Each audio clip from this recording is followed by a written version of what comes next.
Goştan Saras galasy 2-nji bölüm. Köne galany alpylap oturan owada 2-nji gün Pendiwaýyň toýu dowam edýärdi. Baý ol toý 3 günläp doýlamagy kalbyna gaplapdy. Bu sebäplerde azy belli baýyň ekiji ogly Mäligiň öýlenişi dagarasyna gaty kän adam ýatandy. Dünkü ediler işler ýanadan gaýtyrýardy. Yeňleri çermelgi daýaw ýigitler 50-60 ädimlikde dikilen agaçlaryň başynda aýlanşýardylar. Bölümine az bahar galan boýuny şol pursatyň goraýlaýandygyny aňýan ýaly bir ýerde durup bilmän mäleşýärdiler. Märekemen ýaşulynyň "Onu eýdim, muny beýdim" diýen sözleri haýbatly çykýardy. Çetki öýüň ýeňsesinde lowlap ýanýan oduň başynda bir zada gumraw bolup duran 18 ýaşlaryndaky ince safdan nurany ýüz ýigit kişgän gara at tarap berdi. "Heh, sesiňden aýlanaýna" diýip içki doşguny öz-özüne beýan etdi. Ol ýigit boşlugyň boňşuky daňa taraganyň ýerine gurbandy. Gurbanyň kakasy Döwran aga ýeke perden entek sallançakda ýatyp ýok boldy. Ejesi hem ogly 5 ýaşynda gara hastalykdan aýnalmaz dünýeden ötdi. Sondan soň daňa taraga ýegenini öz öýüne getirmeli boldy. Gurban inni bir ýyl bäri Kelhan ustanyň şäherdi bolup işlerdi. Ol daýrasynyň gyýdy kartarany gowy görýärdi. Ýigit sen ýüze çelli gyýda söýüp hakda söz aýdyp bilmese-de durly hyýaly baş goşýardy. Öz arzu hakda karkarada bilýänler aňýany roýdup çakbaýardy. Gurbanyň şol çaklamasy näde olur hem däldi.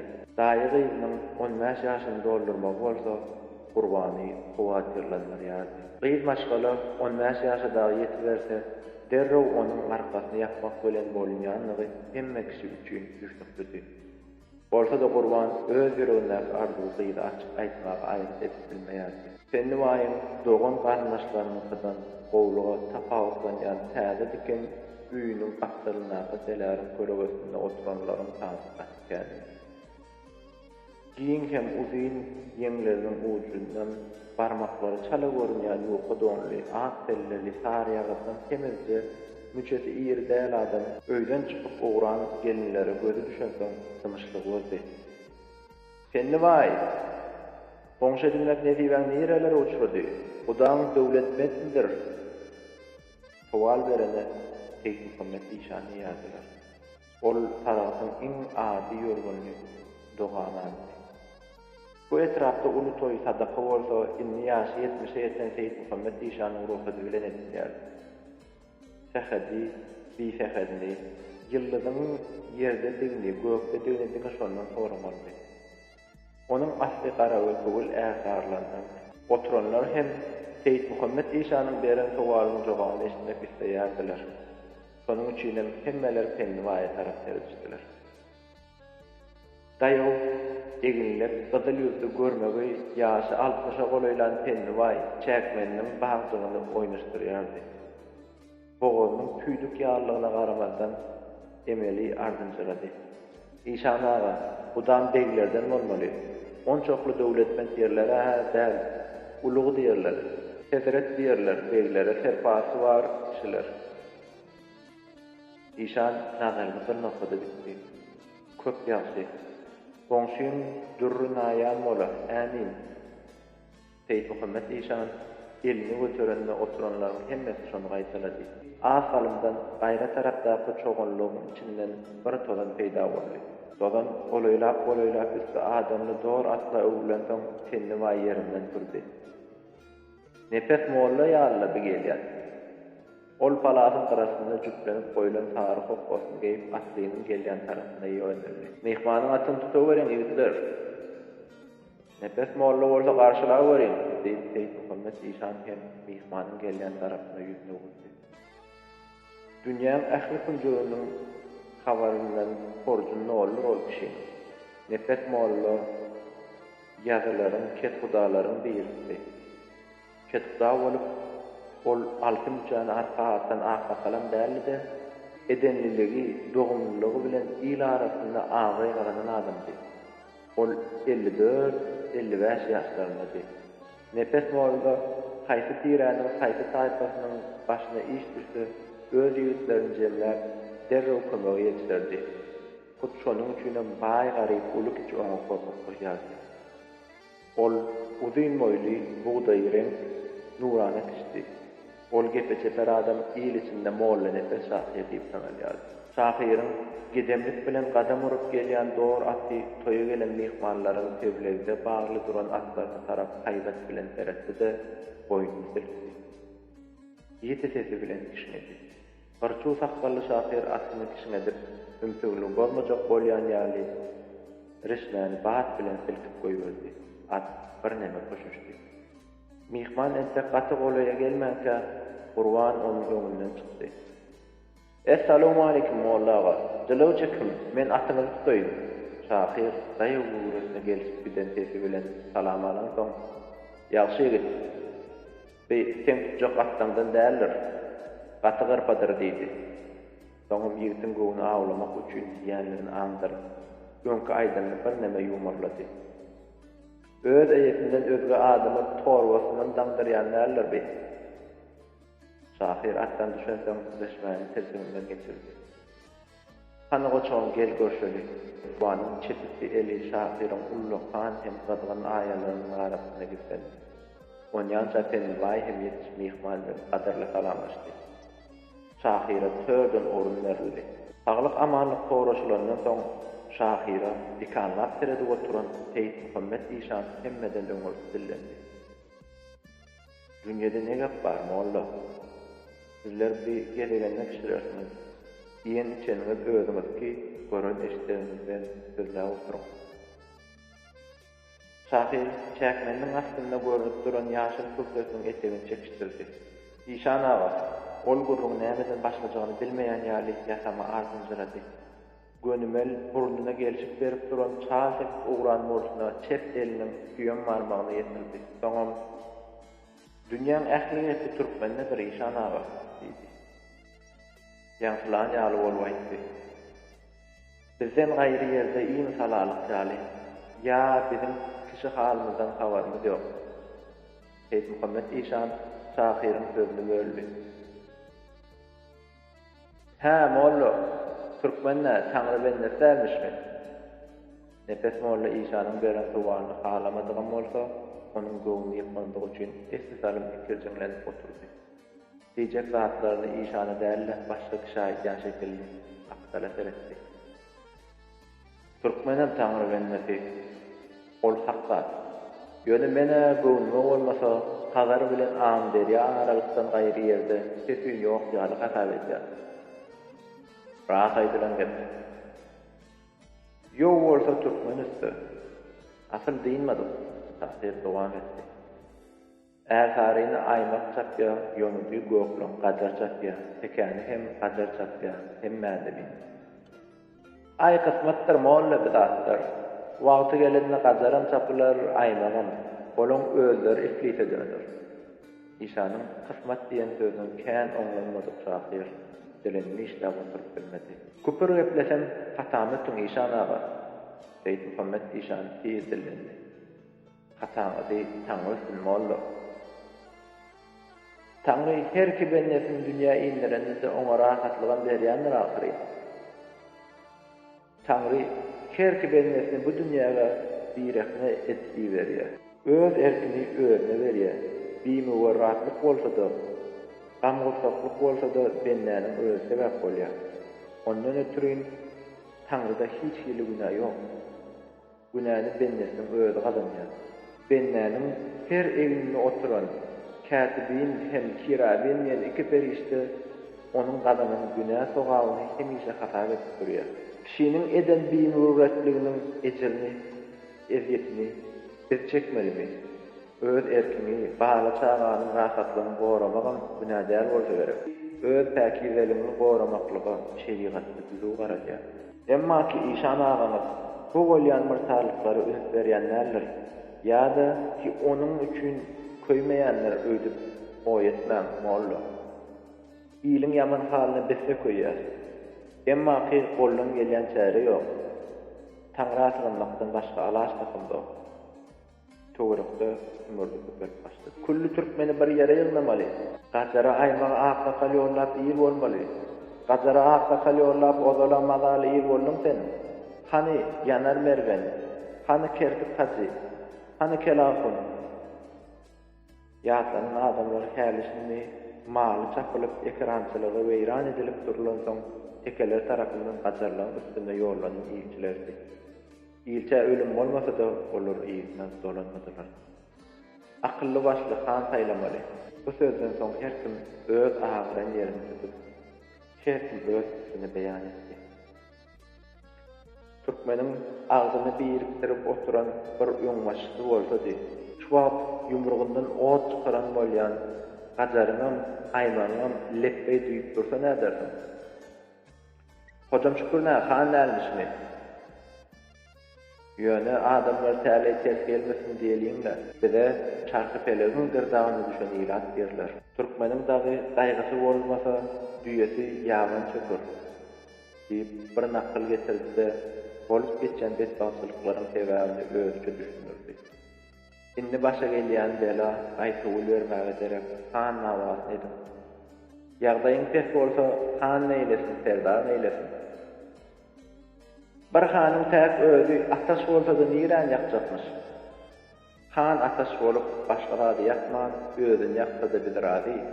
Şeýse hanyň ýanyny gören adamlar özüni ýakmak bilen bolardy.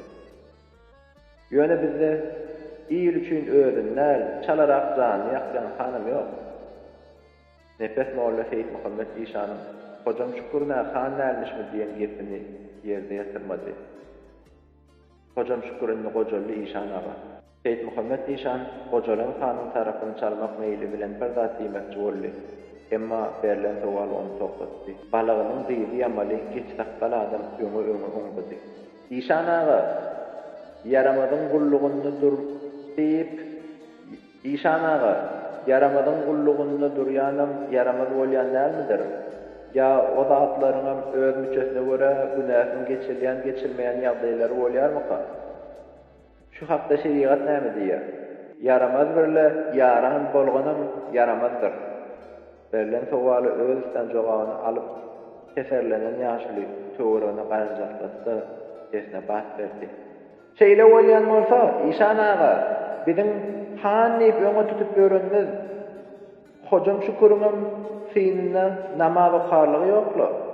Seyit Muhammed İşan atrak giden arryk ýaşulynyň basmak niýeti bilen oňa tarap ýa garady. Sesini aýşgem tandyratdy. Bu näge boldy? Arryk ýaşuly atylan ok daşdan aýtmak etdi. Hocam şükür dänilim İşan aga, mädemin hanyň yarama ýarşyl nökerleriniň tarapyny tutýar. Aýdanyň dürüstläme adamlar. İçinden unanım bolsa aýdylany tasdiqlap hiç kim daşyndan jogap aýtmady. Şoňa görä-de ýaşulynyň özüni kanagatlandyrmaly boldy. Elbetde dürüst diýär.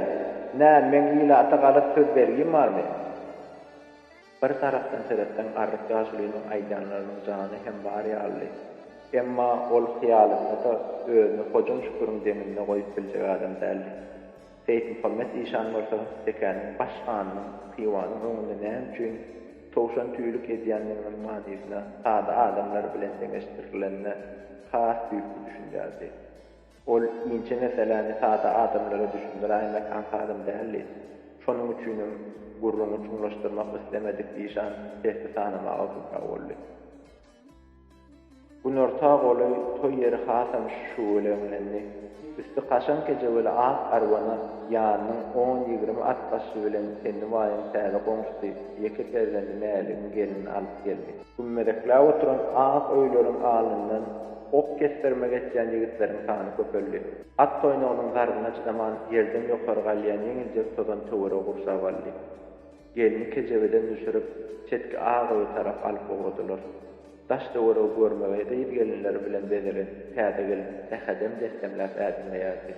Üstüne mahmal örtülen beýik ukbasyndan mı ýa dogrudan öýde uzun boýlumy täze gelin daşynyň aklaryň depesinden garap barýan ýaly. Ýa şuşlaryň serinde toý şagalamyndan başga ýokdy.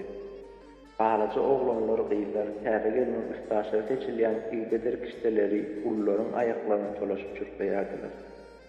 Ýaş gelinlerin, gyýlaryň käjilleri bolsa, şol gysta garada hem täze geliniň ýüzüni görjek bolup dyrjaşýardy. Erkek adamlaryň ýagdaýy bolsa, toý wagtynat bilen maslahatda ýegmeden ýeňişçilerin kämen diýärdi. Uzakdan ýakynyň gelen mihmanlara, goňşy bolan ak takballaryna iňtelerini aşağı darlyk edýärdi. Kim düýnüň uňuna gajarlaryň haýdydyr bir owan talap gidişlerini aýtsa, kim Mädemin hanyň nökerleriniň edýän gahawat işlerini ýatypdy.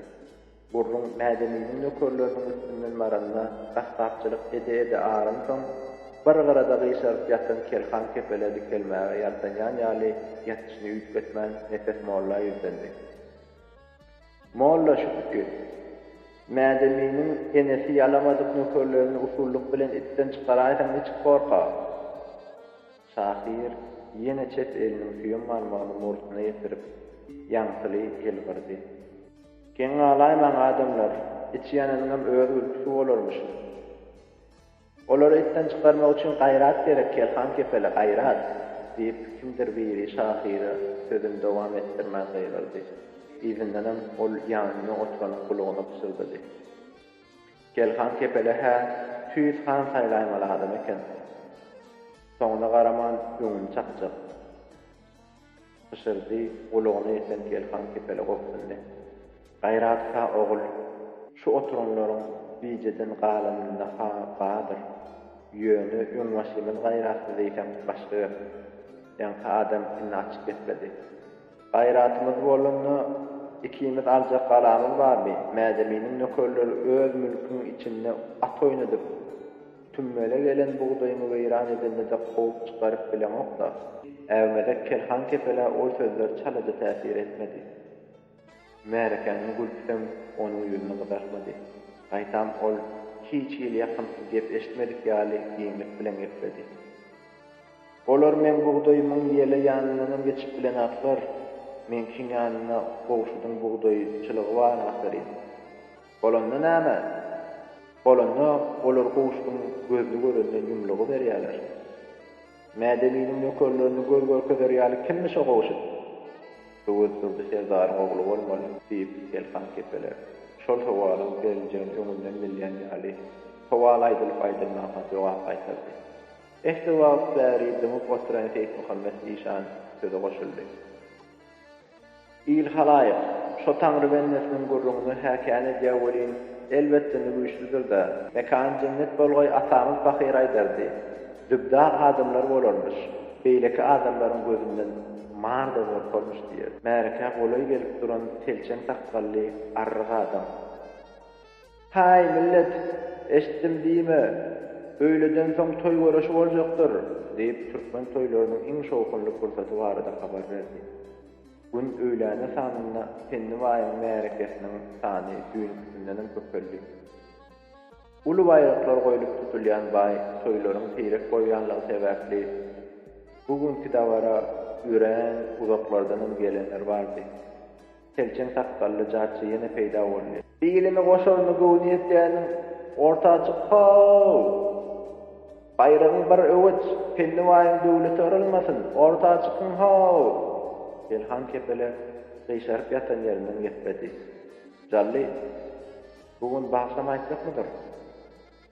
Ýene bir ýetirmeli habary ondan jarçy sesine gaýtadan bahsederdi. Akşam aman akşam aýdym aýtjakdyr. Kulagy koslanyň gelbermelidirler haw. Gün bolsana diýip alkymyna gyýrylýan kelhan kepele ýerlerine näýilelik bildi. Şol mahal günde gordaky üstü ganyşly baýryň aňyrsynda peýda bolan bir bölek atly toý märekeniň ähli ünsüni öňe tarap öwürdi. Bu tarafdan goýup gelir diýilen boldy diýär. Gelmän istiler bolmaýanmyş olar. Toý bulamazlar ýaly iýne gaýtarmaly ekeni. Soňky söz şahyryň göwünden çykmady. Ol toýun eýesi bolmasa da anamda ýetmedi. Toy üste gelen adam iýine gaýtarylýan nädir? Her kim bolsa öz rastlaryny gitmeli bolar. Tenni Baýyň çyny bilen hende şahyryň göwüni götürmek üçin görüşde ýykylan ha bayragy alır, galynlaram damaklanyp gitjek ekenlerde idi. Gelýänler Hiwa hanym edebiň anagy Mary hem haram türkmenlerinden kaçamayan nökerlerini sırpıpırdı. Ayaklarının aslından ovadan atlarının riva gözül ýaly bolup gelişlerini görünükde goýlun götürülbermeli. Emma üstünnäkilerin reperi bilen ol atlar hem toyda oturanlara ýek bolup görünýär. Kädaýym olaryň ýetip toýnaklaryny ilasyny göz dikip garaşan däniçiligini weýran edip gitişlerini ýa. Hiwa nökerleri toy telerini onun näsädim golaylan soň jylaw çekip salam berdiler. Toy eýetiniň işareti bilen jally jarçy göz borjun beýja etdi. Yigitler, toy üstüne geldiňiz, atdan düşün. Meýliniz bar bolsa häzir toy garaşy başlanjak. Nökerleriň öň başynda Kemragul han ýatyr. Mary tarap türkmenleriň arasynda onuň adyny eşitmek ýokdy. Ol mädeminiň iň edermen bollaşdyrylan birdi. Ýaşy ýan 30dan agan ol ýigit ören tutan ýerildi, keferildi. Ýörüş mahallary ol mydam başgany gelesini durýardy. Onuň jan tenasy bolup hereket edýärdi. Kemraguly daş gypaty bilen öz nökerlerinden paslanýardy. Adam oturýan belet eginleri Hiwa dony ýaraýmýardy. Madama gahara dolu ağla gözleri odalam ağrat yüzüne hasta kırsızlaştırıyardı. Kalır Faruk Tekan'ın salgıt söylemekten bir neme boyun batıryanlığı sebepli mädemin nökerlerinin kanunu keslercenlik köpürdük. Nöker başçılığına Kemraguluyunu verler. Kemraguluyunun ön başçılığına kan nökerleri mädemini nergili etmeyerdiler. Teke Sarık kalırdan yığılanan haritler Hiwanyň maradaky bitmesi Niyaz Muhammed Baýyň kulugyna ýollanýar. Ol ýerden hem ýörüýte kerwanlar bilen Hiwa aşyrylýar. Kä halatlarda özüni göwüne ýetip ata çykan türkmen ýigitleri galla haly şaýtep ýüklenen kerwanlary Hiwa ýolyna salaýardylar. Beýle hereketleriň bolsa ýanyň gaýrat etjek ýokdy. Gaýtam salanyň pajyň öwüzini doldurmak ene popara iň geldine düşerdi. Kemragul han öz daş görünüşine kuwapdaş gaýbatly gitdi. Görüş bolsa atdan düşer, bir hem spor. Atdan düşüp geçen nökerlere duşdagan götürülen. Toy görüş başlandy. Pendeway Seyit Muhammed İşan, Nefes Molla, hem ýene 4-5 tane aqsaqlardan özüge hemmeler diýen ýaly görüş bilýän ýere bardy. Telerin astynda galynlar bolsa şahyryň guruluny dinleýärdiler. Görüş bilýän ýere ýönelen kimdir bir ýerine gözü düşen şahyr birdenem öňkü edip oturan gurulunyň oguny. Ýollary ýa-da üstünden düşenlere bolan käme beýdizünçilik etmeleri ýokdy welin şol kiçik elden bolsa gerek. Mädeminiň nökeri Huwada hudunçylyk etjek bolup beripdirler. Kiçik elin öz ýeki ogly mälemin ýakyn dostunyň bilýändigine garamadan Pendeway hem söze goşuldy. Ýyl aýtmışlaryň howum gardaşlary hem ondan geçipmişler. Ol mädeminiň nöker başyna ýüz tutmuş. Öňüm türkmenem bolsam, türkmenlerde ganalgym bar. Olar meniň atamy öldürdiler diýmiş. Garra bolsa dagam gamçy galdyraýmasy barço. Seýjan bolsa ham onu atdan agdyraýsa bor welin, gözüm bilen görmän, ýyle ýaşlyk edip gören atasy ýok bolan soň kiçik el özüni bowy ketgizat edip berlerler öýdüp batyrynanýardy. Emma ýaşlyk başga ýerine berildi. Sonda gahar edip kalbyny pitu satgan kiçik el öz owadaşlaryndan aýrylmak maksady bilen Kemragul hanyň nökerlerine goşuldy. Sondan soň onuň deferi diňe owadaşlaryna däl başgalaryna da etdi. Kemragul han her ýylyň awyny öz tazy bilen awlamaga hiç ökseledi. Görüş meýdanlaryndan gelýän galmaga güýjedi. Götür, bas, çilişir mesal, Kemragul han, gaňyr. Galmagal Pendeway hem bogundurdy. Ýa-ha öz öýünde türkmeniň sohbatly ahwalatynyň ýatlanyp durulmagyny oňlamady, ýa-da toy kadyny ýetirmek istedi. Ol töwrenlere garap ýylgyrjaklady. Bir tutup baýrak almasagam, bir tutjanlara tomaşa etsek nädäm Allah? Ýörüň märi. Görüş meýdanynyň ortasynda Kemragul han boldy. Onun göwünü hoşdy. Ala donyň iki ýeňide tirsegine çenli çermelenli. Ýasy bileklerinde ýygarly toplaň ýygy bardy.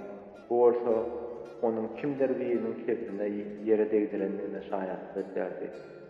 Asalymdan soň Gurban gaýryk goýran öwüji ortaga geçirdi. Hemraoğlu hanyň erini bir ýere gelmedi. Hudaýam baýa berer, gedaýam baýa berer, penniwaýam baýa berer diýip kimdir biri başyny eýdi. Diýjeli oğlan ağlamady diýip onuň ýanyna duran geplerini ýüzüne garaman, orta çykarylan öwüje seretip gadillendi. Boşarma goýunyň etýän bolsa, senem orta çykyp paňaňal, bolmasa-da Emraoğlu han awşarlyk duruşuna adat boýunça bayrak alynan malyň maňlaýyna elini degirdi-de nökerlerine tarap gödaýlady. Bir gowçum bolup duran han nökerleriniň arasyndan kiçik ýelhaýdan çykdy-da "Ýüzi ýaşa hanaga" diýip syýrdy. Ýelhan kepele hakdan bilmedi. "Şol 100 ýaşasa saňa tohumlyk goýup gider-de." Kiçik ýygyna gaňryp ol sözleriň kimiň agzyndan çykýanyny bilip gitdi. Ol Hemraoğlu'nun bayrak alan öwüjini märekeden saýlap gelenden soň Kelhanyň edil alkymyna bardy, başgalary eşitdirmejek bolýan ýaly diýişiniň arasyndan götürdi. "Zahanyň mähkem bol, ýa-da öküz." Kelhan bolýan aýdýany töwerekden gildejegen bolman, ýygyryp gepdi. "Öküz bolsaňa ýylyňa her hal nepim deger bolýyn. Sen ýaly ýadyň iti bolup ýürýän anjyk ýylyny deferli mehman çagyrar." Kelhanyň ýüzüne şüýdürlük beretdi. "Kimiň neçikde ganjyklygyny entek görür. Ýöne men item bolsam şu pille ýürmesin mahal ýürüp baýagan toýuny bulamaýyn. Ýogsama ol ýalkylyk taply hamzaryna elini ýetirdi." Kelhan kepeli äwredi. "Hol ortada duran mehriban ağam sırtı poklapdyr. Ol bıçağı bilen şoň hapasyny garap aýyr, kiçiginiň içine owat düşdi. Ol teňirigini ýygyrdy. Ol teňirigini ýygyranda öz tapan demişdirmesi öz göwünden duran Kelhan kepeli ýylgyrdy. Dogurdanam tegin ýylgyrmasy kiçigini gaharjan öldürmen detdi. Eket bir kiçi başga ýer, başga mahal bolanda belki de Kelhanyň beýle gepleri eşitip ýöne durmasa-da durmady. Emma ol häzir Kelhanyň ýumruk salaýsa ýa-da onuň teýine tir çekäýse ama tapmajaklygyna akıl ýetdi. Bolsa-da ol dilini welin saklamady. Emraoğlu hanyň sırtı arasadyr. Sen ýaly ýalty öküziň sırtı pokludyr. Bolmanda sen ýaly ýalap ýören warka Emraoğlu hanyň sırtı madan säkide bolardy. Tetekesine ot düşdü, aýtarmaga jogap tapmadyk kiçi dymmaly boldy. Kiçi bilen Kelhanyň arasynda bolup gitýän darkylykdan olaryň özlerinden başga hiç kimin habary ýokdy. Hemmäniň nazary ortada garşydaşyny ýenen horat ýaly bolup gaýrylyp duran Emraoğlu'dy. Görüşe tomaşa edýänleriň kalbyna "Eýsem ähli bayragy mäde meniň ýokary alyp gidäýmeli bolarmy? Şunça türkmeniň içinden bir Emraoğlu'nyň kepesini ýere degirip biljek ýeki adam tapylmazmy?" diýen sowal atdalýardy. Emma men bar diýip ortaga çykýan ýokdy. Ala halym düşensoň jally jarçynyň sesi ýanlady. "Bagyr bilekliň bar bolsa Emraoğlu han bilen görüşe çyk, bayragyň bar tokludyr ha." "Sırlap ýörmede özüň ortaga çykana" diýip biri diýdi. "Wah, sese berilýän bolsa Emraoğluň birini oňraýmajakmyn" diýip jally hemişeki şähtäçlikleri bilen çep boşarny tapendesi bilen düşdi. "Mendine boşarwamy? Arryk towyň injigen bir diýen bir" ortaga çykanmady. Emraoğlu han özüne garşydaş tapylmaýanyny çyşyp ortada däheden destemleýärdi. Töweregine halky bolup aýlanan adamlaryň ýüzlerine garaýardy. Onuň nazary töwereklerdekiler bilen köz-köz sözleşýärdi. "Lewüşliň wamy? Men ýykyp biljem barmy? Ýa-da penniwaýyň goýan ähli baýramdan alyp gitmelimi?" diýärdi. Emma oňa garaýan ýüzler çögeden öňkü bakşy üýtgenýärdi. Hyzmat bilen gumra bolup ýören Gurban häzir alaqdamasyny goýup şunça märekäniň içinden bir hemra oğula karşılaşsa bilmeýän ansypdy. Ol öz nazarynda diýeni çıkmasyň diýen taýyş bilen duranlaryň hemmesini ýüzüne garapdy. Emma Gurbanyň ümit baglaýjak adamlaryň ählisi ýaşygyň haly ýürekden ýollan söýlerini maňysyny düşünmeýän ýaly bolup durdy. Birdenem asla garaşylmadyk ýagdaý ýöle çykdy. Ýeni çermelgi Kelhan kepele ortaga geldi. Adamlar gülüşmedilerim, sözleşmedilerim da bir-birleriniň gözüne ýaňaldylyk bilen terejdiler. Kelhan kepele göwresinde garanynda daýaw adamlaryň hataryny girdi, toy perwanlaryň hataryny däli. Galy berse-de, olar ýaly ýerde Hemraul Han ýalylar bilen bir şoklardan däli. Ony Kelhanyň özi hem bilmeli. Ony bilmese-de özüň baýlagy üçin ortaga çykmanlygyny welin bilýärdi. Kelhanyň ýüzi adatdakynyň has agratdy. Başdasyny ýaly çakdan aşağı daýaw bolmasa-da kelse bir balak bilen gara kokko aralykdan görünýän tüýlek topugy ýok idi. Goraşyň şerti 3 melek ýykmaly. Hemraul Hanyň dilinden eşitläp Kelhan kepele başdasyny silkişdirip uğranyna tomaşaçylar tolgunlandyryp bilmediler. Barşdaşlar bir-birine taýly gelek netijesi göterenlerden soň ara soğuk talalyp düşdi. Şol pursatdan peýdalanan Kelhan kepele Hemraul Hanyň aýagyny çilşirme salyp gaňyrdy. Nökerwaşy süňüne ýyda beren güýje çydap bilmän kebresini ýere degenmeli boldy. Mälikanyň şowkuny tarap tährasyna sygmady.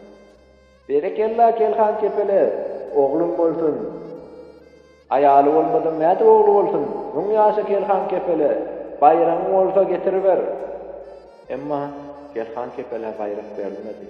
Öňküsinde ahmak alan Hemraul Han soňky 2 tutuşyň ikisinde de Kelhan anka bilen.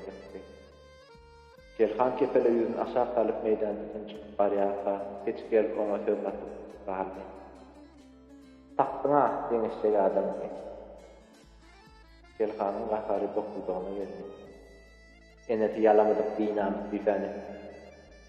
Sırtymda gaýratyň bolsa çyk. Sen bilen diýil tutýyn. Etdil pokuny çykdan çykaýyn ýaly edäňizmikä? Kişi sırtı bilen sırtly boljak bolsaň, öz sırtyňy gorak bilmesin ýokly. Içi ol sözleri eşitmediklerden bolup ýygyrypdy. Han pehlwanyň baýragyny getirin haw. Kelhan kepele tutuşdy, diýilni gypçynlaryp näme adamlaryň öňüne baraňsa bir näme beýşarak durdy.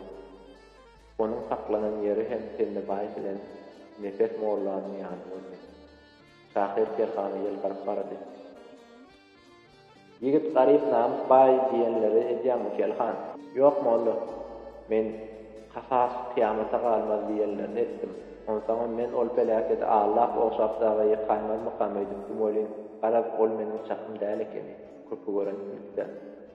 Ey Kelhan. Oňa hywa toýlaryna bir tutup serpaý alyp gören Hemraul Han ýerler. Ikimiz ýalynyň mikro alyna göre gelenler ol. Garry serçe kepege allanmaz diýip eşitmänmidim. Eşitdim özüme öweli. Umyt diýenem mardamorly. Birdenem Kelhan kepele Gurbany görüşüp ýygy. Gurban inim, garaw suw getirsene. Halit bokurdan uğradı. Gurban suw dilemek üçin gelin gyýly ak öýün gapyna barasa ýişikde oňa gabat gelip karkaran boldy. Bugun toýdy. Sen içken bolsa karkarada toýa gatnaşýardy. Toýuny ol hemmeler ýaly şahit bolmaly. Emma gyýryň ýüzüne sine sereden Gurban onun gözlerini şahitga derip sakrak alametine koydu. Beýle ýagdaý Gurban üçin güçlükdi. Suwly tabagy başyna çeken Kelhan kepele bir elini ýeňsesi bilen agzyny tutdy. Ah diýip ýollaşyň bolsun. Kelhan kepele ah diýse-de Gurbanyň gözüne ah diýdäle saryýaga karkaran geldi. Ýene kiçik elim köpüň gulagyna ýakynsyz bolup eşitilen "Hanaň baýramy getirin" diýen sözler ýanglany. Gurban bu edek baýrak getirmedi. Ol Hemraul Hany dermek üçin ikinji safar baýrak getirmek islemeýärdi. Aýtam baýrak getirmek fikrini hyýalymdan çykaryp arzu kölüne ýüzerdi. Egerde garry adamlaryň gurrunu edýän ak takkaly, ak ýakynjaly, ak telleli ferişdeleri şu mahal onuň ýanyna alyp gelip, "Köşegim, dilegiň bolsa aýt, kabul kılarmyz" diýseler, Urwan diňe ýekede gatdalyjak. Bolleler hem baýlyk, atesbat, büýürme gylyç, uzak ömür, riwa özelliklerle hemragul hany qaryaly, güýç, guwatly. Han ol ferişdeler. İkinci bayrak hem gowşuruldy. Hakyky pälwanna adamçylyk düşünegi bar bolsa, iki bayrakdagy alansaň mährekede özüne garşdaş tapylmasa, toýun hasam şuwelemi bolmagy üçin soňky bayraklary, indi tutuşaklary galy, ýadydan bakanat bilen gyra çykar, oturup berer. Emma hemragul hany welin toý görüşiniň bu ýapyk kadasyna eýermedi. Gydykly başlanan toý görüşi gydykly gutorup barýardy. Indiki bayraklardan hantama adamlaram ýagdaýyň özü aýdynlaşýança teklerini çykarban durjakdylar. Kyn fursatda kendi waýym özü çykarga tapdy. "Mehman pälwan, nesiden demalaýyn, aram tyňylam" diýip ol hemragul hany ýüzlendi. "Kiçi bayraklar üçin kiçi pälwanlar ortaga çykaýsyn." Baýym faýzalykly sözleri kalbyndan turan pälwan heme hoş bolup ýylgyrdy, hemem iki elini döşüne goýup takdim etdi. Öz toýundan hemmäniň göwünden hoş bolmagyny isleýän Pennewaý şeýlelikde bir okda iki sowşan urdy. Hemem mehman pälwanyň keyfini bozmady, hemem öz iýleşleriniň göwüni aglady. İkinji bölümiň soňy.